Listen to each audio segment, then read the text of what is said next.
மாண்புமிகு முதலமைச்சர் ஜோசப் விஜய் அவர்களின் 100வது நாள் ஆட்சி மக்கள் நல ஆட்சியாகவும் மாற்றத்தை நோக்கிய பயணமாகவும் வெற்றி நடை போடுகிறது. ஹாலிடேஸ்னாலே அது நம்ம ஜிடி ஹாலிடேஸ் தான். GT Holidays, South India's #1 travel brand. You know you are special when you're with GT Holidays. ஆச்சி மசாலா எந்த சமையலும் ருசி தேடும் ரகசியம் 20 ரூபாய். வந்தே மாதர பாடலை பாட மாட்டேன், ஸ்டாப் இட் என்று சோனியா காந்தி சொன்னது இந்திய தேசத்திற்கும் இந்திய சுதந்திரத்திற்கும் பாடுபட்ட காங்கிரசுக்கு அவமதிப்பாகத்தான் காங்கிரஸ்காரர்களை பார்க்கிறார்கள். ராகுல் காந்தி, சோனியா காந்தி இருவருமே இந்தியாவிற்கு எதிராக செயல்படுகிறார்கள் என்ற அளவில் 3 கேஸ் பதிவு செய்யப்பட்டிருக்கிறது, உத்தரப்பிரதேசத்திலும் டெல்லியிலும் மத்திய பிரதேசத்திலும். இனி எப்படி சட்டம் எடுக்க போகிறது தெரியாது. ஆக மொத்தம் காங்கிரஸ் குட்டிச்சோராக்கி காங்கிரஸ் சாகடிச்சது இந்த காங்கிரஸ், ராகுல் காந்தி, சோனியா காந்தி, பிரியங்கா காந்தி தான் என்பதை நிலைநாட்டி விட்டார்கள் காங்கிரஸ்காரர்களே. தமிழ்நாட்டில் இருக்கக்கூடிய பொதுமக்கள், ஆண்கள், பெண்கள், எல்லாருமே விவசாயிகள் திமுகவை தூக்க அடிக்கணும்னு பார்த்தாங்க. நம்ம ஏற்கனவே டிஸ்கஸ் பண்ணியிருக்கோம் வினோத் இதை பத்தி. அந்த எழுச்சி தான் விஜயை கொண்டு வந்தது. தமிழக பாஜக தலைவராக இப்ப நயினா நாகேந்திரன் மாற்றப்படலாம் அப்படிங்கிற ஒரு தகவல் விவாதிக்கப்பட்டு வருது. இதற்கு வாய்ப்பு இருக்குன்னு நினைக்கிறீங்களா? பாஜக ஒரு குஜராத் சென்ட்ரிக்கா இப்போ மாறிட்டு இருக்கு. அதாவது வரக்கூடிய திட்டங்கள் இது எல்லாமே அகமதாபாத்துக்கு போது, இது மற்ற ஸ்டேட்டுக்கு வர மாட்டேங்குது அப்படிங்கறத ஒரு விஷயத்த சொல்லியிருக்கிறாரு. 2வது, இங்க இருக்கக்கூடிய மாநிலத்தில் இருக்கக்கூடிய தலைவர்களுக்கு அதிகமான முக்கியத்துவம் தர வேண்டும் அப்படின்ட்டு சொல்லியிருக்கிறார். ஒரு நடிகை சீஃப் மினிஸ்டர் கிட்டக்க சல்யூட் அடிச்சாங்க, கேலி பண்ணாங்க, அப்படிலாம் அது தவறு. திமுகவினுடைய ஒரு ஊதுகோலாக இருக்கக்கூடிய முதலி பேசியது உதயநிதி சட்டசபையில் மன்னிப்பு கேட்க வேண்டும். என்ன த்ரிஷா பத்தி எதுங்க டிபேட்? ஆதரணியர்களுக்கு அன்பு வணக்கம். இன்றைய சிறப்பு நேர்காணலில் நம்முடன் இணைந்திருக்கிறார் மூத்த பத்திரிகையாளர் டெல்லி ராஜகோபாலன் அவர்கள். சார் வணக்கம். வணக்கம். வணக்கம், நமஸ்காரம் சார். டெல்லியில நமக்கு தெரியும், வந்தே மாதரம் காங்கிரஸ் அலுவலகத்தில் அவமதிக்கப்பட்டதான் மிகப்பெரிய ஒரு சர்ச்சையாக தற்போது மாறிக்கொண்டிருக்கிறது. அதுக்கான விமர்சனங்கள் எல்லாமே எழுந்திருக்கு அப்படிங்கிறத பாக்குறோம். இப்ப இதோட நெக்ஸ்ட் கோர்ஸ் ஆஃப் ஆக்ஷன் அப்படிங்கிறது என்ன? குறிப்பா இப்போ காங்கிரஸ் உடைய ஐடி ஹெட் மேல வழக்கு பதிவு செய்யப்பட்டிருக்கிறதாகவும் செய்திகள் அறிகிறோம். என்ன நடந்துகிட்டு இருக்கு சார்? வந்தே மாதர பாடலை பாட மாட்டேன், ஸ்டாப் இட் என்று சோனியா காந்தி சொன்னது இந்திய தேசத்திற்கும் இந்திய சுதந்திரத்திற்கும் பாடுபட்ட காங்கிரசுக்கு அவமதிப்பாகத்தான் காங்கிரஸ்காரர்களை பார்க்கிறார்கள், சொல்கிறார்கள். இன்று ஆதரணையர்களுக்கு நான் ஒரு ரகசிய தகவலை சொல்ல ஆசைப்படுகிறேன். சோனியா காந்தி சொல்லுவதும் ஜெயராம் ரமேஷ் சொல்லுவதும் முன்னுக்கு பின்னாக இருக்கிறது. ஜெயராம் ரமேஷ் சொல்லுகிறார், ஒரு சேர் எடுத்துன்னு வாங்கன்னு சோனியா காந்தி சொன்னாங்க மல்லிகார்ஜுன் கார்கே கார்னட்டு. மல்லிகார்ஜுன் சொல்றது ஏற்கனவே இது பாடல் இதுவாயிடுச்சு, நம்மளுக்கு லா ஆயிடுச்சு, பார்லிமெண்ட்ல பாஸ் பண்ணியா, வை சோ வாட் அப்படின்னு சொல்றாரு ராகுல் காந்தி. ஆக மொத்தம் ராகுல் காந்தி, சோனியா காந்தி இருவருமே இந்தியாவிற்கு எதிராக செயல்படுகிறார்கள் என்ற அளவில் 3 கேஸ் பதிவு செய்யப்பட்டிருக்கிறது, உத்தரப்பிரதேசத்திலும் டெல்லியிலும் மத்திய பிரதேசத்திலும். இனி எப்படி சட்டம் எடுக்க போகிறது தெரியாது. 1. 2வது, இந்திய சுதந்திரம் அடைந்த பிறகு இந்திய கான்ஸ்டிடியூஷன் ஆஃப் இந்தியாவில் எதை ராகுல் காந்தி சுற்றுறாரு ஓரத்துலாம், அதுல ராமர் படமும், சிவன் படமும், பரசுராமர் படமும், சரஸ்வதி படமெல்லாம் இருந்து அதெல்லாம் எடுத்தாங்க. தவிர 1975 இந்த செக்குலர் வேர்டுங்களை இன்ட்ரடியூஸ் பண்ணாங்க. இவ்வளவு பண்ண காங்கிரஸ் வந்தே மாதரத்தை 2 ஸ்டாண்ட் தான் பாடினாங்க.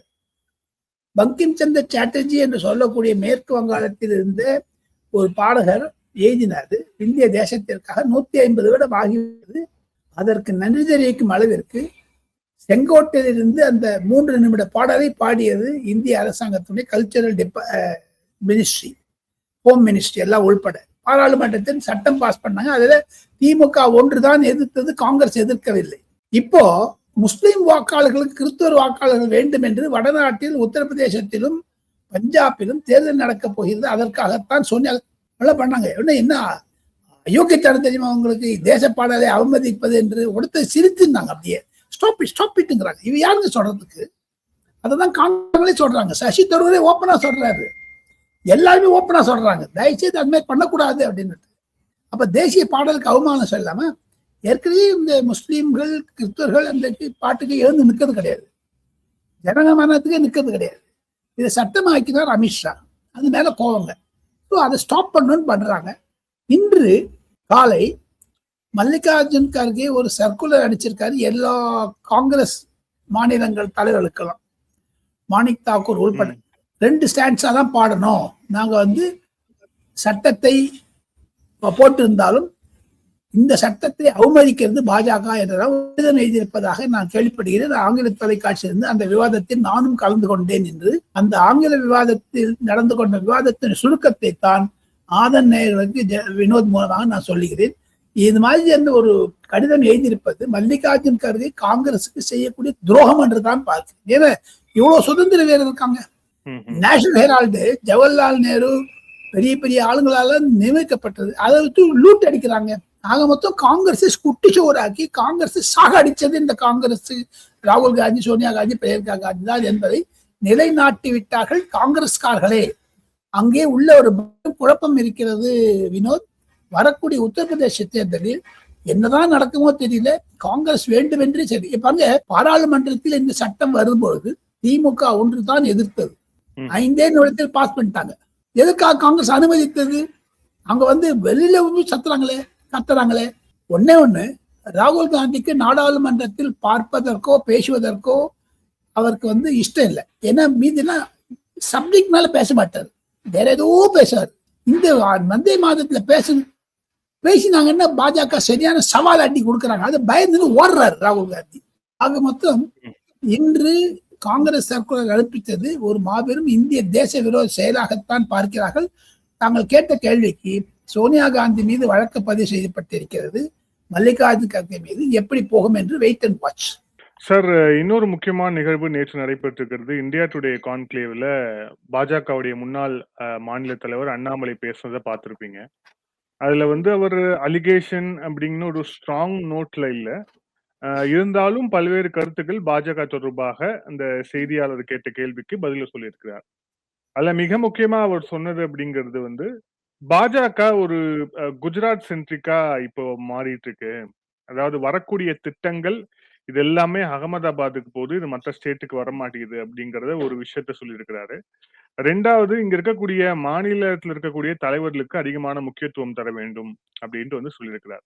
இதற்கு முன்பாக ஒரு கூட்டத்துல அமித்ஷா அவர்கள் தன்னை 3 ஆண்டு காலம் டெல்லியில இருந்து ஒர்க் பண்ண சொன்னார் அப்படின்னு சொல்லியிருக்கிறார்.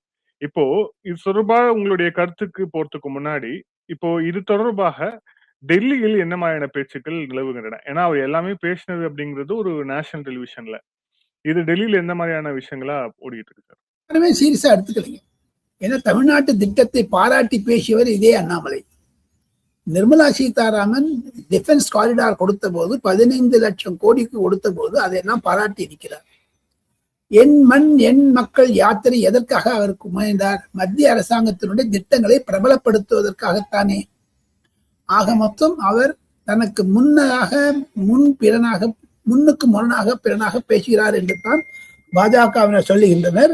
எனினும் அவர் திருப்பியும் 2029 பாஜக பக்கம் வருவார் தான் சில சீனியர் தலைவர்கள் என்கிட்ட சொல்றாங்க. அவர் மீண்டும் பாஜக திரும்பி விடுவார் அப்படின்னு.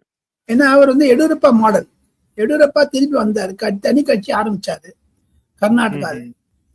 ஏன்னா அவர் வந்து எந்த கட்சிக்கு போனாலும் சரி, அவர் பிஜேபிக்கு பி டீம் ஏ டீம் சொல்லுவாங்க.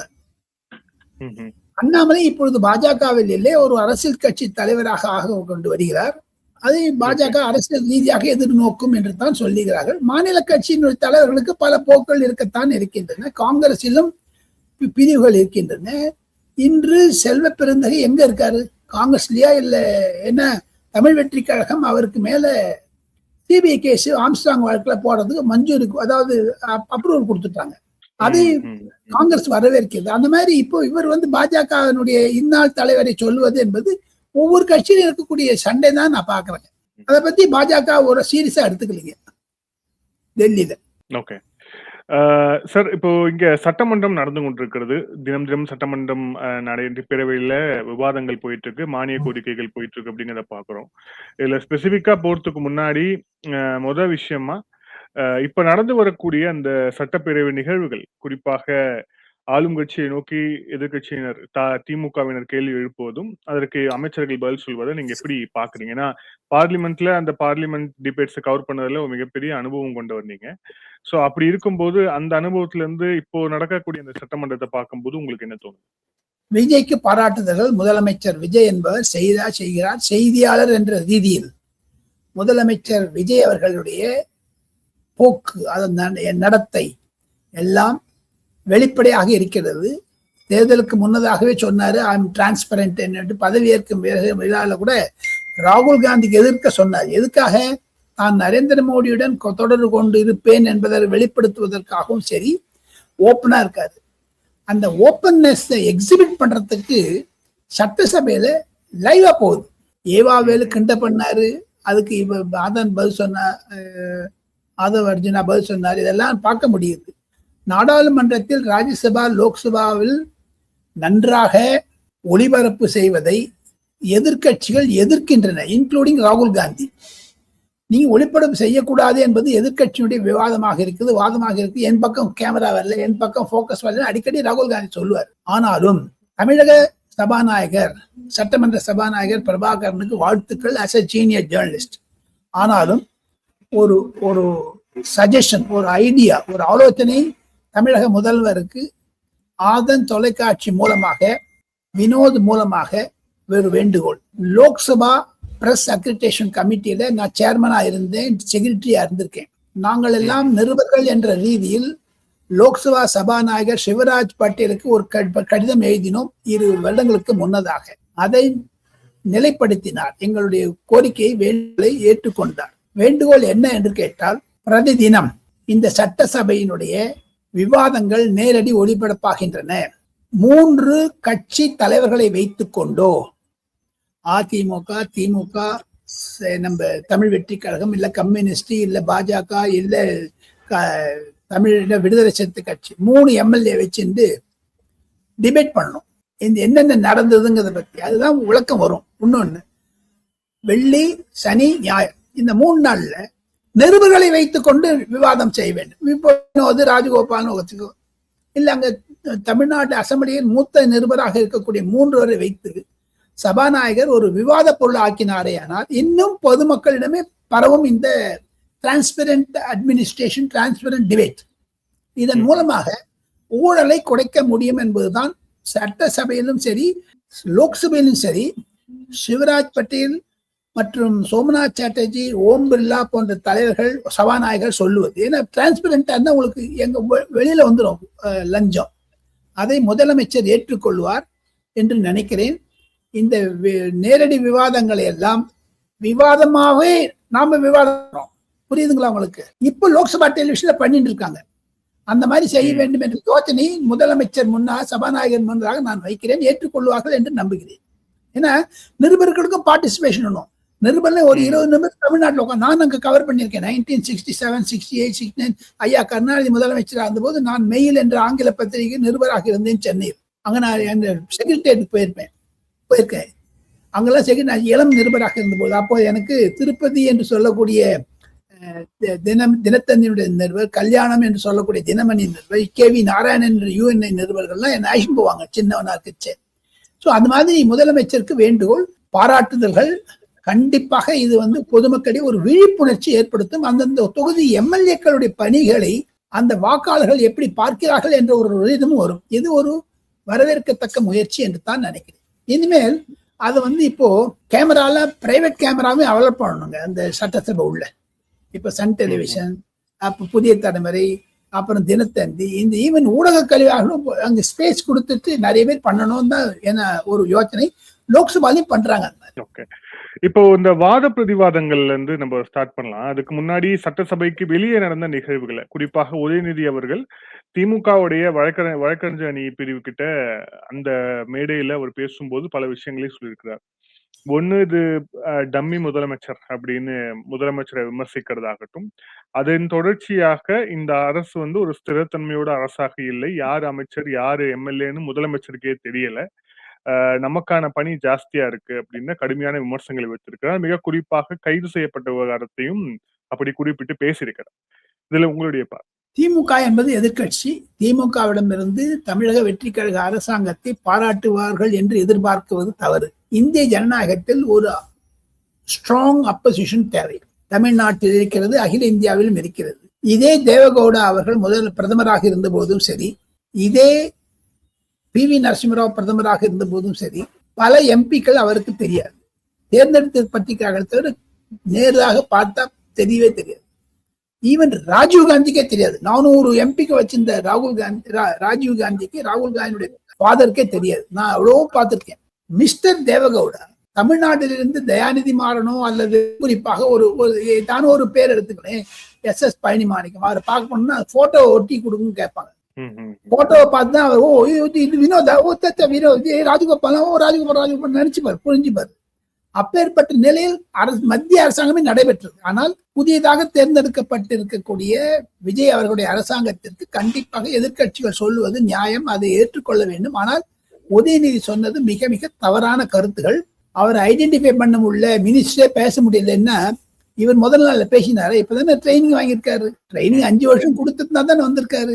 இன்னும் அடுத்த சட்டசபையில பாருங்க விஜய் எப்படி பேச போறாருன்னு. அந்த ஆர்வத்தை விஜயிடம் நான் பார்க்கிறேன். காரணம் என்ன என்று கேட்டால், தமிழ்நாட்டில் இருக்கக்கூடிய பொதுமக்கள், ஆண்கள், பெண்கள், எல்லாருமே விவசாயிகள் திமுகவை தூக்க அடிக்கணும்னு பார்த்தாங்க. நம்ம ஏற்கனவே டிஸ்கஸ் பண்ணியிருக்கோம் வினோத் இதை பத்தி. அந்த எழுச்சி தான் விஜயை கொண்டு வந்தது. உதயநிதி பேசியது தவறு. ஏன்னா அவருக்கு பேசுவதற்கு உரிமை இருக்குது, பேசலாம். அந்த பேச்சினுடைய தொடர்பாகத்தான் நான் புது விஷயத்தை சொல்ல போறேன் உங்களுக்கு. ஒண்ணு, நேற்று முன்னாள் முதலமைச்சர் மு கருணாநிதி அவர்களை ஏளனப்படுத்தியதாக ஒரு மந்திரி பேசியதை மன்னிப்பு கேட்டார் முதலமைச்சர்.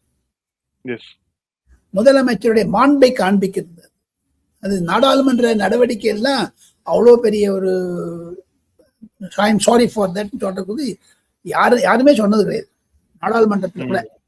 ஆனா அந்த மரியாதையை காப்பாற்றிக் கொள்ள முடியாத திராவிட முன்னேற்ற கழகம், அதுவும் கருணாநிதியினுடைய பெயரை சொன்னதுனால இவர் மன்னிப்பு கேட்டார். எனக்கு ஒரே ஒரு பிரச்சனை, நீ உதயநிதியும் சொன்னதால் நான் சொல்றேன். வழக்கறிஞர் கூட்டத்தில் உதயநிதி பேசியது தவறு. அதே மாதிரி இன்று காலை முரசொலியில் தலையங்கிருக்கிறார்கள். ஒரு நடிகை சீஃப் மினிஸ்டர் கிட்டக்க சல்யூட் அடிச்சாங்க, கேலி பண்ணாங்க, அப்படிலாம் சொல்லி அது தவறு. திமுகவினுடைய ஒரு ஊதுகோலாக இருக்கக்கூடிய முரசொலி பேசியது. உதயநிதி சட்டசபையில் மன்னிப்பு கேட்க வேண்டும். என்ன த்ரிஷா பத்தி எதுங்க டிபேட்டு? எதுக்குங்க கலப்பாட்டத்தை? எதுக்கு? என்ன சில திமுக எம்பிக்கள் எல்லாம் கூட நாடாளுமன்றத்தை சொல்றாங்க, அந்த த்ரிஷாவை நம்ம விட்டுடணும். இது ரெட் ஜெயிண்ட் கொண்டுறாரா உள்ள, இல்ல தன்னுடைய பர்சனல் இதெல்லாம் கொண்டுறாரா உதயநிதி? எதற்காக சொல்லி அவமானப்படுத்த வேண்டும்? பல திமுக எம்பிக்கள் டெல்லியிலும் சரி, தொலைபேசியிலும் சரி எங்கிட்ட பேசினே இருக்காங்க.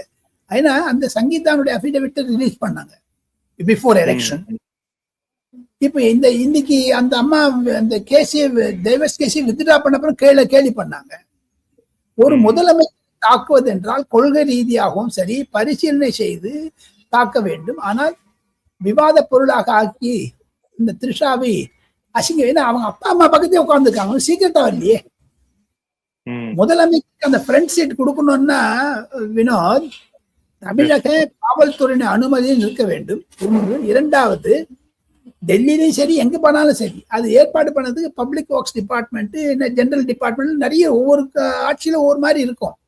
சென்ட்ரல்ல புரோட்டோகால் டிஃபென்ஸ் மினிஸ்டர் இருக்குது, அவங்க தான் சொல்லுவாங்க எங்கெங்க யார் யார் உட்காரணும்னு. ஈவன் பிரைம் மினிஸ்டர் வந்தாருன்னா கூட தமிழ்நாட்டிலேயோ எங்க போனாலும் சரி பிரைம் மினிஸ்டர் உட்காரும் போது யார் யார் உட்காரணும் பிரைம் மினிஸ்டர் அப்ரூவ் பண்ணுவார் சில லிஸ்ட் எல்லாம். இது சீஃப் அப்ரூவ் பண்ணது, டிஜிபியால் அப்ரூவ் பண்ண லிஸ்ட். த்ரிஷா வரப்போறாங்கன்னு அரசாங்கத்துக்கும் தெரியும், எதிர்கட்சிக்கும் தெரியும். இவர் ஏங்க அங்க போல இன்னைக்கு? இவருக்கு அழைப்பு இல்லையா? ஏன் அதுக்கு தவிர இவர் பண்ணது தப்புன்னு தான் நான் நினைக்கிறேன். இது wrong presidents Udhayanidhi setting. Sir, இந்த நேர்காணல் இறுதியான கேள்வி, இந்த விவாதமும் போயிட்டு இருக்கு அப்படிங்கிறத பார்க்கணும். தமிழக பாஜக தலைவர் மாற்றப்படலாம் அப்படிங்கிற தகவலும் இங்க தொடர்ச்சியாக விவாதிக்கப்பட்டிருக்கு, உலாக வந்துட்டு இருக்கு அப்படிங்கிறத பார்க்கணும். குறிப்பாக தமிழக இந்த தேர்தல் முடிவுகள் 2021 பாஜக பெற்ற சட்டமன்ற உறுப்பினர்கள் 4, இப்போ வந்து ஒருவர் போஜராஜன் ஊட்டியில மட்டும் ஜெயிச்சிருக்கிறாரு. சோ அவருடைய பெர்ஃபார்மன்ஸ் அடிப்படையிலும் இங்க ஒரு புதிய தலைவர் வேண்டும்ங்கிற அடிப்படையிலும் தமிழக பாஜக தலைவராக இப்ப நயினா நாகேந்திரன் மாற்றப்படலாம் அப்படிங்கிற ஒரு தகவல் வந்து விவாதிக்கப்பட்டு வருது. இதற்கு வாய்ப்பு இருக்குன்னு நினைக்கிறீங்களா? வாய்ப்பு இருக்காது.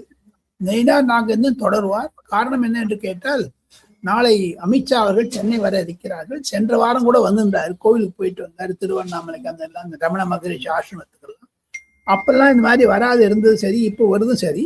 ஐ don't think there is change. காரணம் என்ன என்று கேட்டால், தமிழகத்தில் 3 வருடங்கள் முதல் அந்த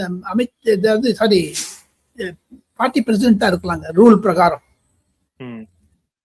இப்பொழுது தேர்தல் வரவில்லை தமிழ்நாட்டிற்கு, அலையன்ஸை பற்றி முடிவு செய்யவில்லை, இருப்பதை கெடுக்க வேண்டாம் என்று தான் பார்ப்பார்கள், அதாவது தொடரட்டும் என்று பார்ப்பார்கள்.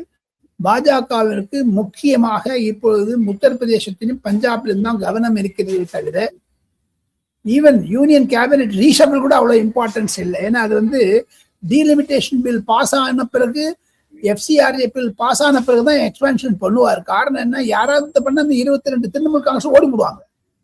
அதனால ஹோல்ட் பண்ணி வச்சுப்பாரு. அது கூட முக்கியத்துவம் தராம இருக்கக்கூடிய பாஜக தமிழகம் ஒரே ஒரு எம்எல்ஏ விட்டுருவாங்க. அவ்வளவுதான். தமிழகத்தை பத்தி ஏற்கனவே சில தலைவர்கள் என்ன சொல்லியிருக்காங்க, நாங்க 1000கணக்கான கோடி ரூபாய் செலவழிச்சிருக்கோம், ஒண்ணுமே பதில் வரல, ரிசல்ட் வரல, அந்த எண்மண் எக்கு மக்கள் யாத்திரை பண்ண ஒண்ணுமே வரல, இம்பாக்ட் இல்லை அப்படிலாம் நினைக்கிறாங்க. இப்போ 10 ரூபா கொடுக்கறோம், 20 ரூபாய் எதிர்பார்ப்பான்ல உங்ககிட்ட இருந்து. ஆக மொத்தம் தமிழ்நாடு ஒரு பாஜகவிற்கு முக்கியத்துவம் 2ஆம் பட்சமாகத்தான் இருக்கிறது என்று சொல்லி நயினா நாகேந்திரன் தொடர்வார். ஏன்னா அதுக்கான செய்திகள் எல்லாம் சில நான் கேள்விப்பட்ட போது அவரை பத்தி ஒன்னும் நெகட்டிவா இல்லை, ரூமர் தான் வந்துட்டு இருக்குது. அந்த ரூமர் யாருக்கு கலப்பி விடுறாங்கன்னு உங்களுக்கும் தெரியும். நன்றி சார். பல கேள்விகள் வச்சுங்க. Thank you sir. Thank you so much.